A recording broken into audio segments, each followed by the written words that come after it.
Welcome to Rise Up with Orriant podcast. Thank you so much for joining us for our second episode of the Orriant Book Club. It's been really fun to have these conversations with many of our clients around the country that they're actually really enjoying, having someone tell them what to read and starting the conversation about it. So some of the faces that you'll see on our podcast, on our webinar today, are going to look familiar, but I want to make sure that I reintroduce them and also introduce you to the new face. So let's start there.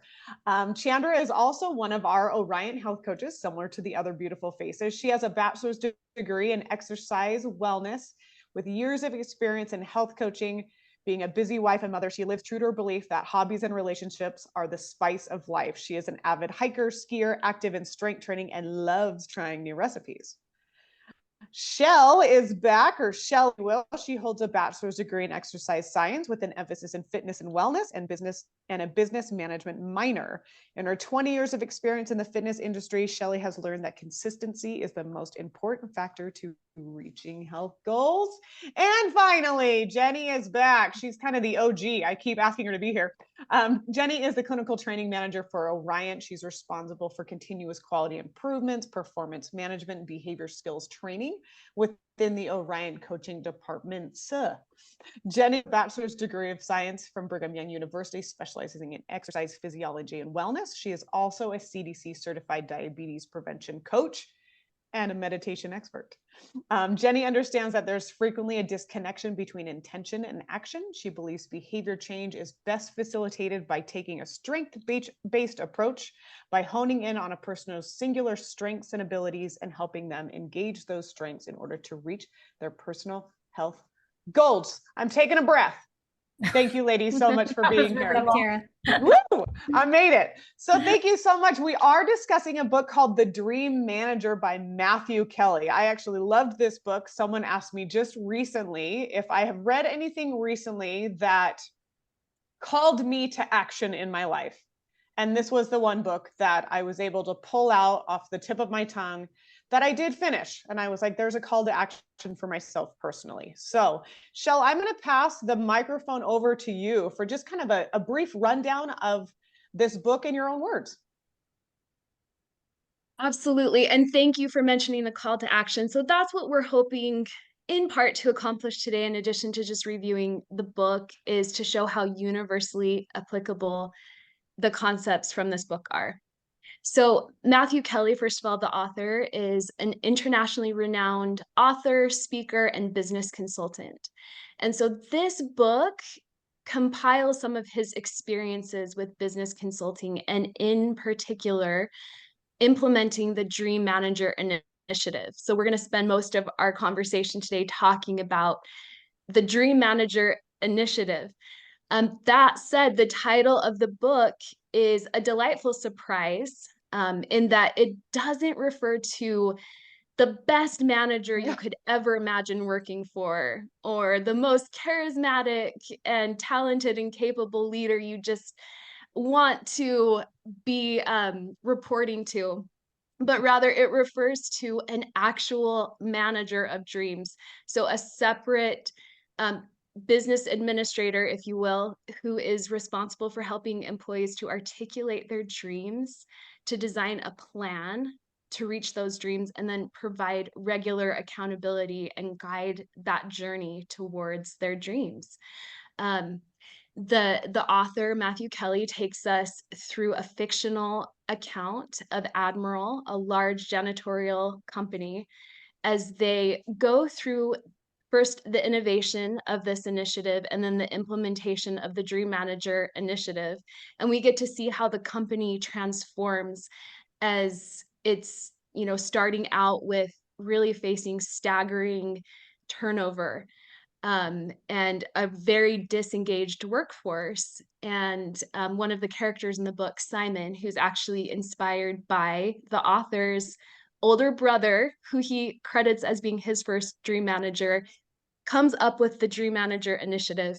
He is actually inspired in the book by none other than Winnie the Pooh, who You gave us the sage advice that if you do what you've always done, you'll get what you've always gotten. And so that's kind of the first call to action, is that when we're trying to accomplish something different, we need to think a little differently. Throwing money at the problem is not always the answer, the long-term solution, but there might be something that's even more powerful and doesn't require a whole lot of money, and in fact could save a company and generate untold amounts of profit. So we, for the purpose of our discussion, are going to define dreams synonymously with the word goal, aspiration, vision, big picture, or anything else that a person might use to distinguish something that they want to experience, accomplish, become, or even acquire. Um, we acknowledge readily that the highlights we've chosen to discuss for this podcast are highly influenced as our or by our careers as Orriant health and well-being coaches. So depending on the lens you're reading this book through, and we believe that it's universally appealing and applicable, even though maybe some of the direct applications are for business managers or executives. We believe that the concepts and principles apply to everyone who dreams, everyone who wants to accomplish or experience or become something that they currently feel like they are not. So we've decided to talk about dreams are the bridge that take us from where we are to where we want to go. The Dream Manager Initiative, so how does the process work? And then dreaming takes practice and humility and can evolve over time. Love it. Thank you so much, Shel. Chandra, Jenny, do you want to pop in?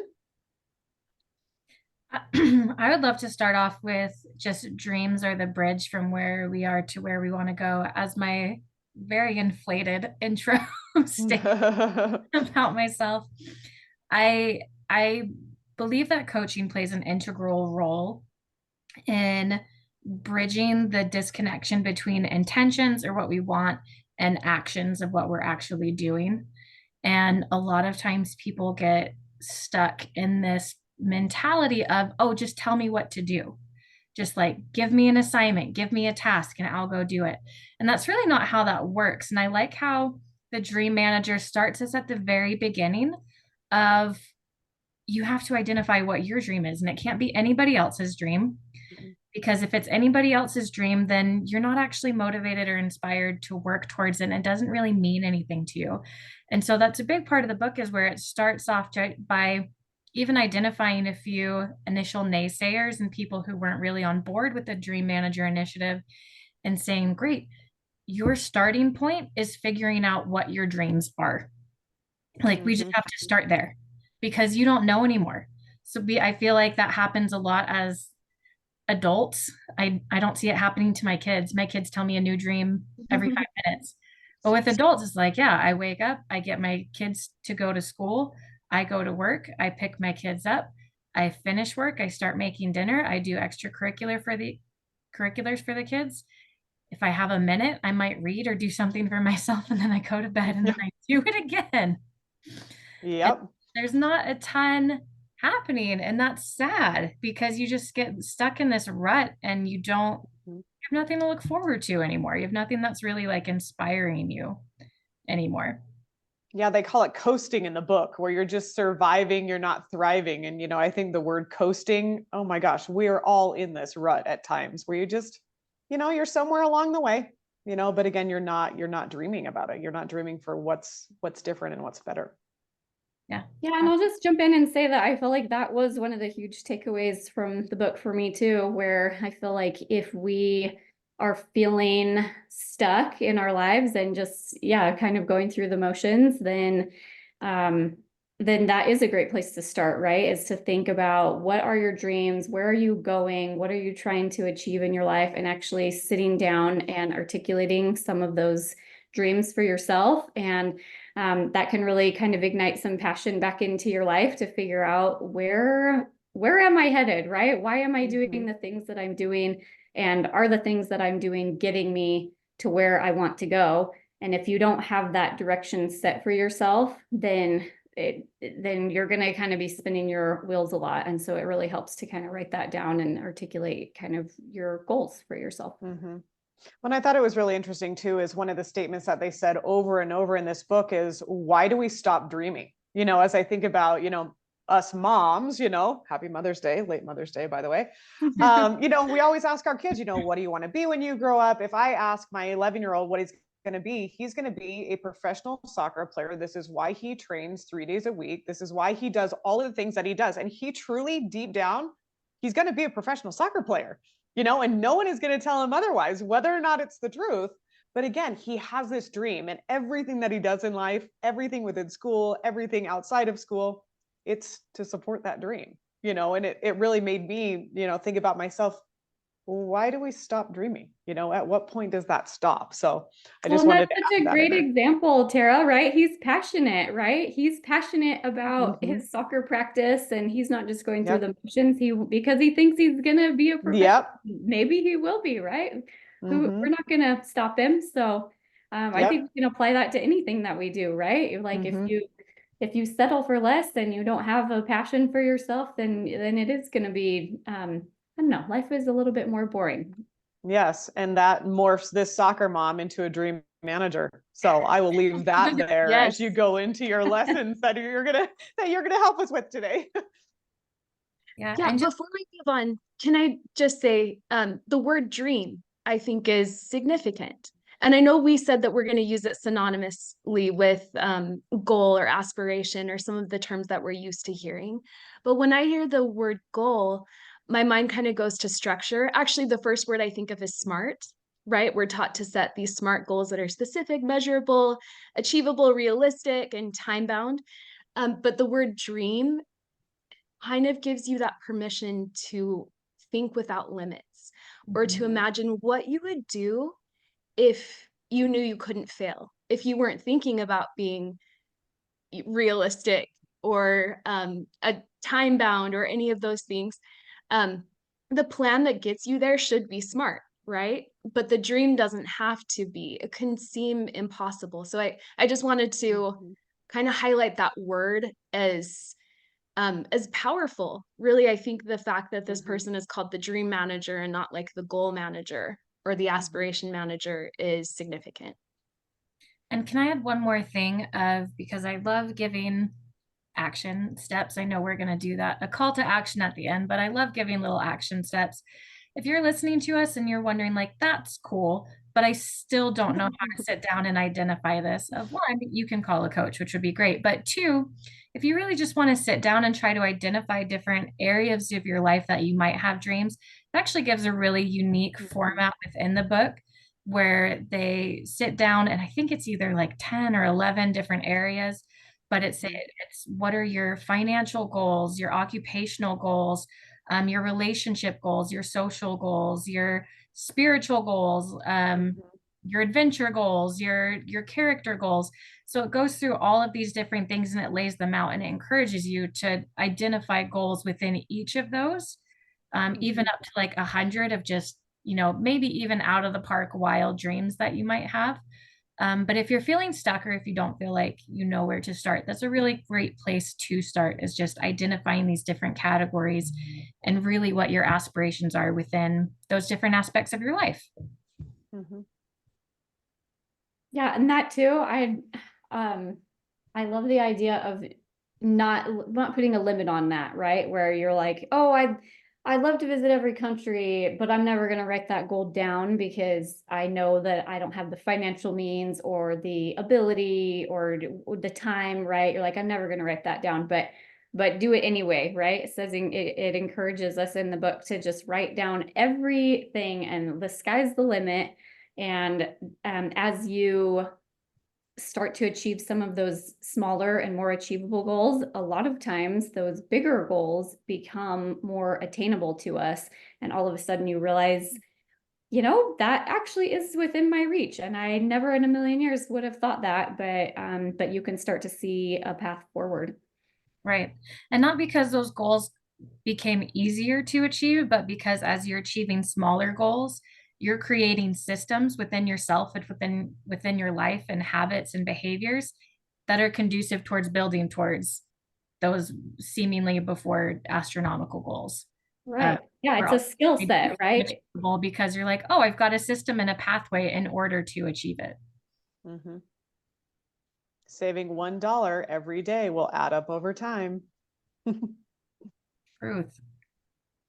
But Tara, I think to your point of was a great segue into our second point of what the Dream Manager initiative was and how everyone needs a dream manager. And you were talking about your role as a dream manager for your son because he wants to be a professional soccer player, and that's you're managing and facilitating that dream. You're doing a lot of that work. You're helping him with accountability and mapping out a plan for his training. And that's really what a big part of what the dream management initiative was. Mm-hmm. We all are one and we all need one, I think was what I took away.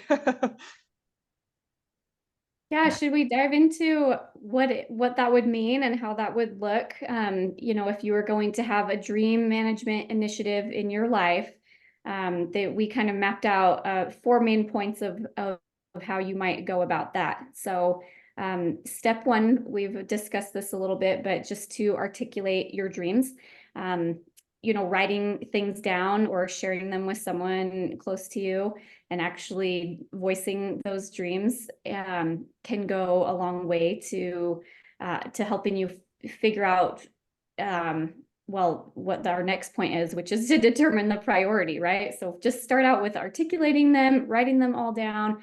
A lot of times I think we are afraid to even do it, right? We're too busy, we've got our lives, we're busy, and we don't have time to even sit down and think about what our dreams are. And that would definitely be step 1, is just articulating your dreams. Does anybody else want to expound on that before we move to the second one? I will. I think that maybe just to Chandra's point of feeling like time is a barrier, that's probably as coaches one of the biggest barriers that we help our participants and clients address is time. In the call to action that Jenny alluded to, that's towards the end of the book, where Matthew Kelly takes you through like how would you get this started, the principles for application. One is that after you do your initial brainstorming session and write down your dreams, just to take 10 or 15 minutes, like the first week after, and review what those are. And so I think a lot of times we feel like, well, we don't have 10 or 15 minutes. We can find that time sometimes just by being mindful of distractions that we deal with. I know for myself, I'm a news junkie. I love current events, and having the news app like in my feed on my phone, like on my home screen, was a major time drainer. So I had to delete that from my home screen on my phone, and I found probably a good 30 minutes on a daily basis that I didn't used to have just by forcing myself to actually go open that app. So I think that we can be mindful of where can we carve out that 10 or 15 minutes, and it doesn't have to be every day, but just taking that some time to get us started and established. And then hopefully that's time that we actually get to put towards achieving our dreams or taking the active action. Mm-hmm. Right. But you can't achieve them if you can't articulate them. So you have to know what they are first. Yes. But I love the idea of just kind of like wildly writing. And the more that you write, I know that you can also share your dreams with other, but there's something about the act of writing that it just starts generating creativity within you. And if you can just start, like, thoughts are going to start flowing, ideas are going to come to you. It really helps open you up to maybe things that you wouldn't have thought of before. And for me, there's a big difference between typing it on a Word doc or on an email and actually getting out a notebook that I love, getting out a pen that I enjoy writing with. I know it sounds a little bit, obscure, but there's something really, really powerful about the actual written note versus something that I can just hit delete and it's gone. Yeah. Absolutely. And so once you've articulated your dreams, as Chandra was talking about, the second step is determining the priority of where you want to start. So you have all these dreams written down, and then that can feel incredibly overwhelming. And as coaches, we've seen this before where we have people come to us that are so excited to start going, and they just like go off in our first time meeting, right? Where they're like, I'm going to do this. I'm going to do this. I want to do this. I'm going to do this. I'm going to do this. And we're like, awesome. We need to pick one thing. Because that is so great that you've got so many dreams, so many goals, so many aspirations. And it is going to feel so overwhelming if we attempt all of them at the same time. So we need to like funnel this down a little bit and focus on what is most important. And I think that's a great place to start when you're thinking about priorities, of truly just like what is most important. And sometimes you might be able to think of that or identify that right away, and other times you can't. For me personally, a good practice, if you have a struggle identifying what is most important to you, there's 3 things that I recommend looking at, which is your motivation to do it, your ability to do it, and your impact to do it. So like on a scale of 1 to 10, how motivated are you to do this thing? Like how motivated are you to go hike Half Dome or you know, in Yosemite or something like that? What's on a scale of 1 to 10, what's your ability to do that? You've never been hiking in your life? Okay, it might be a 1. You're regularly backpacking and you're going, you know, hiking trails all the time. Okay, you might be an 8 or a 9 or a 10. And then the impact of that. So the impact of getting you where you want to be. Is that really high? Is it really low? And if you can identify those things, if you can't identify a priority or what's most important, going through and identifying your motivation, your ability, and your impact can give you an idea of, okay, this thing's easy and I really want to do it. So like, let's do this first so we can just get the ball rolling. Or this might be really hard, but I still really want to do it. And so I need to develop some skills that make it easier for me to do this. And you can kind of go through and identify priorities that way. But I don't know, Shell, if Chandra, if you have additional resources and tools that you use to help with that. Yeah, I well, love that you started with motivation. Sorry. Um, for me, when I think about motivation, it's what do I want to do? And it's not what do I think will have what do I think will get me to where I want to, what do I think will have like the biggest impact at first, but starting with the motivation, like sometimes I like to think about that as what am I most excited about? And when you do that, you overcome the barrier um of of getting started, right? Because it's something that you want to do. And truly that's one of the take home points for me from the book is that the dream manager was ultimately responsible for helping people to do what they wanted to do, to be successful at what they wanted to be successful at or what was important to them. And yes, certainly helping them articulate that. But there's a phrase in the book.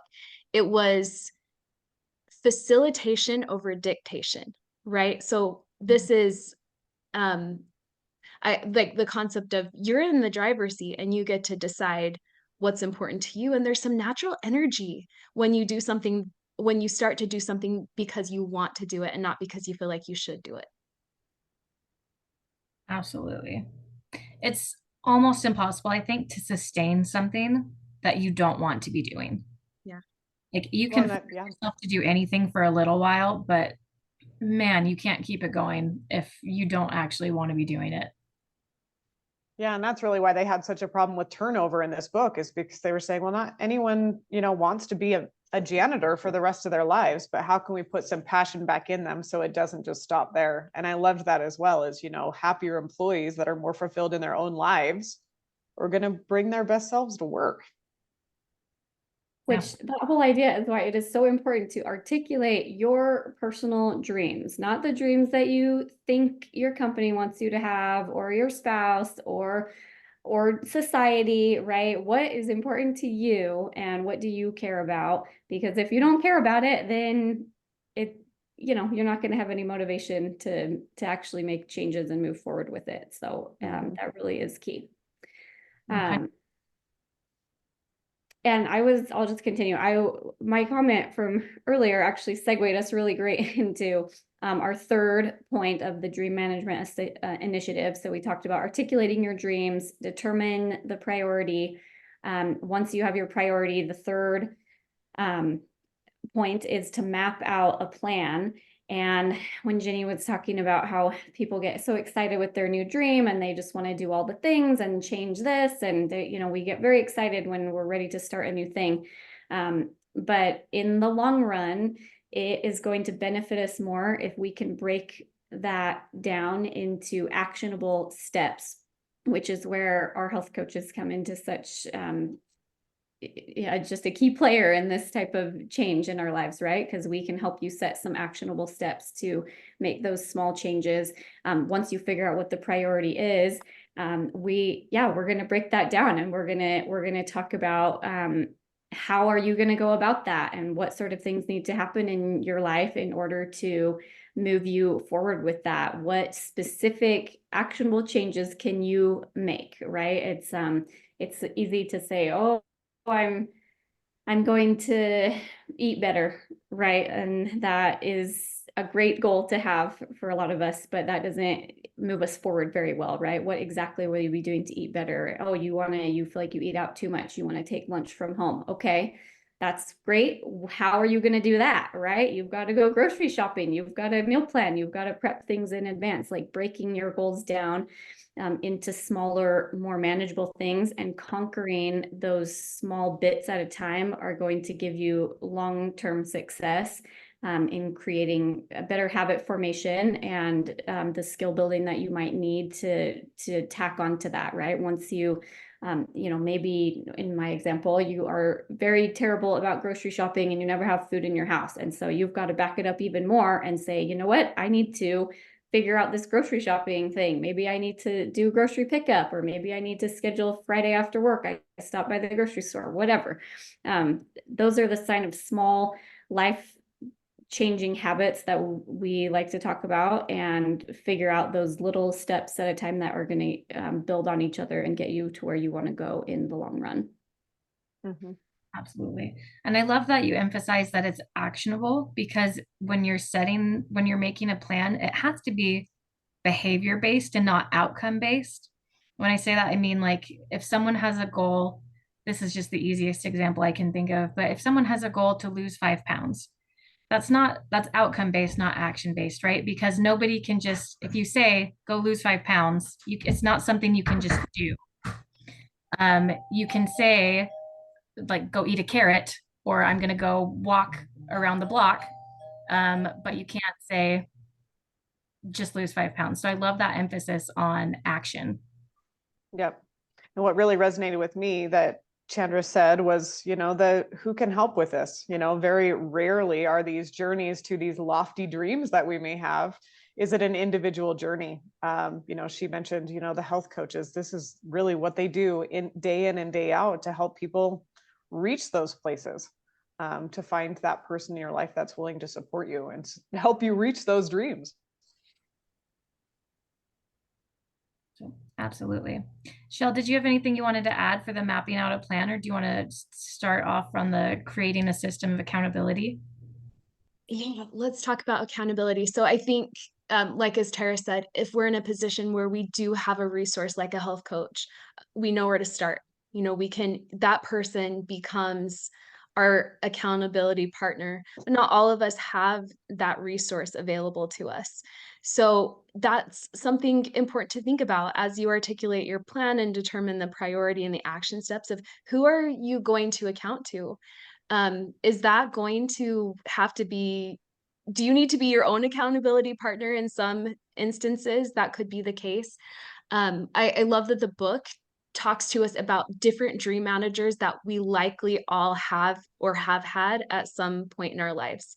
So whether those are coaches, mentors, maybe our direct manager or supervisor at work, it could be like an ecclesiastical leader, a parent, a spouse, a friend, but just determining someone in your life who's genuinely invested in your success and who will let's say, rejoice and celebrate with you as you progress, who feels that your success, feels invested in your success to the point that they feel like they're succeeding as you're succeeding as well. So someone who you can really trust to help you to become your best self. Hopefully we are all our own dream manager in that regard, that we have our own backs, right? That we believe in ourselves, and that if we don't feel like at the beginning of this journey we have anyone like that in our life who is invested in our success, that we're willing to invest in our own success. But I would say, don't let yourself off the hook. Ask yourself if there's someone within your community or sphere of influence who can serve in that capacity for you. Yeah, I'll add, I think a lot of us might feel tempted to not want to share with somebody our dreams, right? Because once you do that, then you have someone asking about it. And if you fail or you're not making the progress that you want to, you know, it makes you feel bad or think you might feel like you look bad to that person, right? But I would say that is the exact reason that you should, right? Share those dreams, and then you have somebody who can be there to encourage you along the way and offer support and feedback, and hopefully be that coach for you, that dream manager in your own life. They'll pick you up when you fall down. Yeah. And on top of that, because it can seem scary to give that level of accountability to someone else and put them in that accountability position. I think another reason why people are sometimes scared to share their dreams is that it makes you really vulnerable. And that can be, it's just like a vulnerable, potentially scary feeling to have something that's so precious to you in the hands of someone else. And I was trying to think of an easy example of being maybe mindful of who you do share your dreams with. So it is someone who's supportive. You know, you think of someone who's maybe trying to get sobriety from alcohol, but their main group of friends, they only hang out at bars. And so it can be scary to go to these friends and say, hey, I can't be in bars right now. I'm trying to get sober. This is a dream of mine. This is something that's really important to me. And this idea that maybe those friends could reject that and say, okay, well, good for you, but we're not stopping what we're doing. This isn't going to change our behaviors. That's such a scary feeling. So being able to really identify friends that are like, no, that's great. We love you. We support you. We're going to spend time elsewhere. We're going to have activities where there's not alcohol, so you feel safe coming. And if you can identify those actual friends, not like accomplices that make it easier to do the thing that you don't want to do, then that can make it really safe to share something that's so vulnerable and precious to you. Yep. So going to So this feels like a really, yes, I think no, you're going to do the same thing. Segue. You take us away. Yeah. I feel like Jenny was really introducing our last highlight that we had identified for this podcast, of that dreaming takes practice and humility. And Jenny used, I think, one of the more important words in conjunction with that, of vulnerability. It really does, because once we express our dreams, whether they're written or verbally expressed, they become alive, right? And if we've shared those dreams with someone, then the stakes are so much higher. And like Chandra said, that's probably one of the more important reasons to share our dreams, is because it does raise the stakes, and it increases our chance of success. But would Chandra or Jenny, do you want to talk more about why we chose this last point in terms of just how dreams evolve over time and how we have to start somewhere? Go for it, Chandra. I've been talking too much. Yeah, I guess I don't have a lot to add about this one because it wasn't something that really stuck with me from the book. So if you have anything to add, but I love that, you know, we talk about, you know, if you've never really done it before, that it might feel a little foreign to you or unreachable. And then just being more willing to I kind of mentioned this earlier, but if you have these big dreams, then having those might seem unreachable at first, but when you start dreaming and you learn, hey, I actually can do this, all of a sudden you build all this confidence, and it does have a ripple effect, right? Where you've accomplished something and you're like, you know what, I had a lot of success with that. That's changed my life for the better. And so here's another area that I think I might be able to benefit from dreaming and from looking at the bigger picture in my life. And so not being afraid to go for it and start conquering some of your dreams and see where it might take you. Absolutely. And don't be surprised if, again, this comes back to our first point. We're kind of going full circle here. So that dreaming might not naturally happen for you. If you've been out of practice of dreaming for a while, this might feel like actual work. Like it's not this like fun, creative. I mean, ideally it is. Ideally it's great and it's just really rejuvenating and so much fun to do, but it might not be that way for you, and it might actually be hard work, and it might feel exhausting, and it might actually require you to really dig down deep and ask yourself some tough questions about what you actually want in life. Most people have never really been invited to dream before, and most adults have never been invited to dream before, and that's an invitation that we want to extend to all of our listeners, is to give yourself that permission, that freedom, that space to sit and dream and dedicate some time for your dreams. If you're in any kind of relationship, not only can you do that for yourself, but you can do that for other people in your life. Tara's a mom. She's acting as a dream manager for her son's dream of being a professional soccer player. If you're a parent, if you're a sibling, if you're a child, if you're a manager, if you're um, like whatever role you might be in, if you're an employee, then this can apply to you. Like you, not only can you take ownership and management of your own dreams, but you can ask yourself how you can support the dreams of the people that you are invested in because you love them or you care about them. Yeah, and in this book, it was, fascinating to me because there was a, high manager, executive really within this company, and he was a naysayer from the very beginning, and it was very interesting over the evolution of the book to see him come around, So again, maybe right now is not the time for you to dream. But again, over time, continuing to know that that's important and to give that, know that it's a priority that may be on the back burner right now, but again, it's only going to help us. It's not going to hurt us, but you may not be there yet, and that's okay. That's little steps, little steps. That step might just be right now giving yourself permission. That might be where you're at, and you just need to go there, and then you can take the next step of maybe starting to write things down. Absolutely. Great content, ladies. I know we're kind of winding down, so there's some additional thoughts, and I want to make sure that Jenny, you share with our group as well the show notes that I'm going to add on there. So I'll pass it over. Yeah, I just wanted to share a quote from the book that really resonated with me, and it goes, "Everyone needs a dream manager.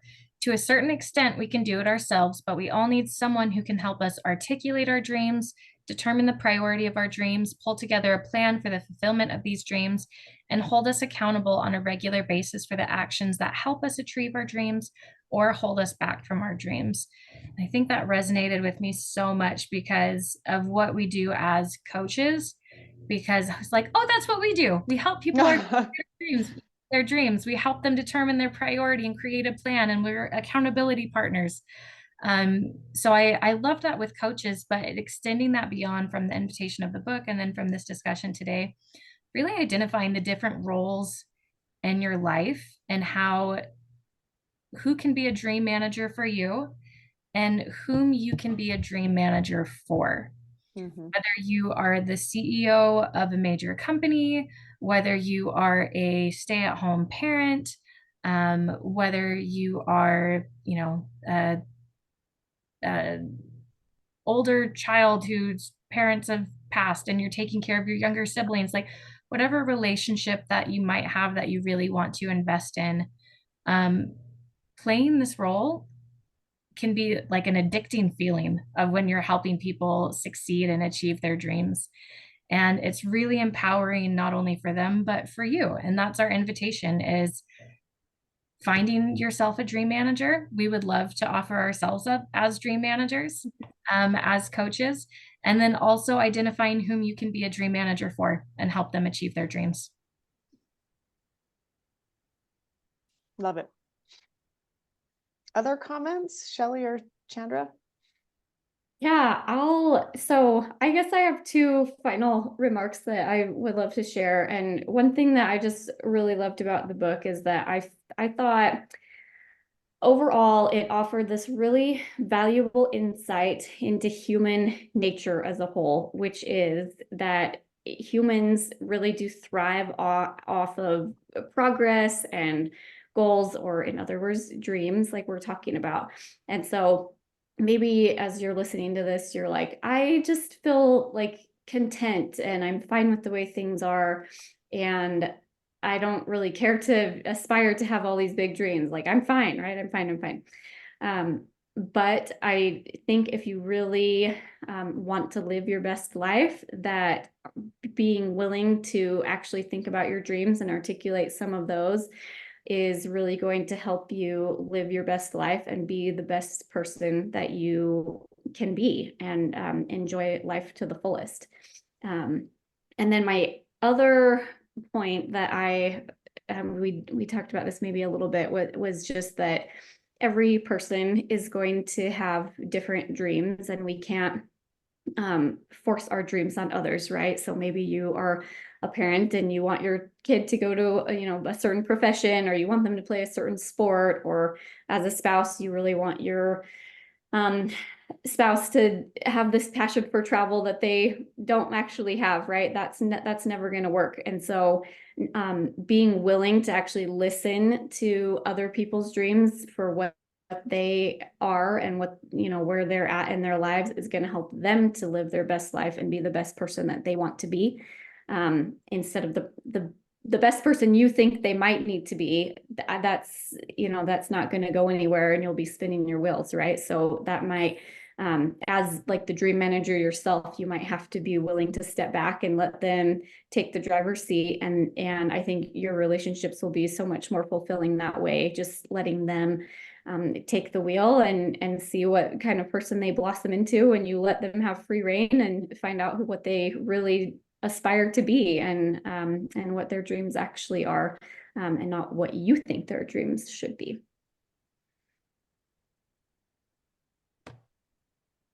Amazing. Thank you so much. And Jenny, do you want to talk about the document that I'm going to add to the show notes so people can apply that if they would so choose? Oh, absolutely. Thank you. So the document that Tara is adding is called a personal motivation statement. And if you are someone who just wants to get started, or if you are someone who has dreams, but you maybe don't know how to take some first steps towards achieving those dreams, this is a fantastic resource for identifying what's most important to you, what's currently getting in your way, what you've already done to contribute towards this dream and moving towards this dream, what there is still to go, and being able to really craft what your dream looks like and help you direct a plan to achieve this dream. And at the end of it, you're going to write what's called a personal motivation statement that you can carry around with you if you want. So when things come up that might distract you, to spend some extra money on an ad that you saw on Instagram instead of saving for that trip that you really wanted, or whether that's not doing your workout when you're training to go hike Half Dome. You can carry that little personal motivation statement with you to give you that extra burst of motivation when you need it. Awesome. Thank you so much. So check that out in the show notes. It will be posted there. A great addition to the book, or maybe you can start there if you're not, don't have the time in your life right this moment to read The Dream Manager by Matthew Kelly. But I hope you are all inspired a little bit, whether it's personally, professionally, or, as a mom or a wife, to, inspire others. Always welcome your comments and, questions thereafter as well. In terms of this podcast, this is the second episode of our book club. The next book we are going to be talking about is Atlas of the Heart by Brene Brown. So if you want to get a head start in reading that next book, we will be discussing that in the next quarter. So again, pick it up. Another amazing read that I think will resonate with so many of you that are interested in, joining the book club and joining the discussion. And for those of you that want to join next month, we're actually going to be meditating together. A new meditation is being brought by two holistic healers. So again, if you're interested in, giving yourself that time, we would love for you to join next month in the month of June to join that meditation. So Shelley, Chandra, Jenny, thank you so much for joining us and being our book club experts. And we hope everyone will circle back next month. Thanks for inviting us as always, Tara. Thank you.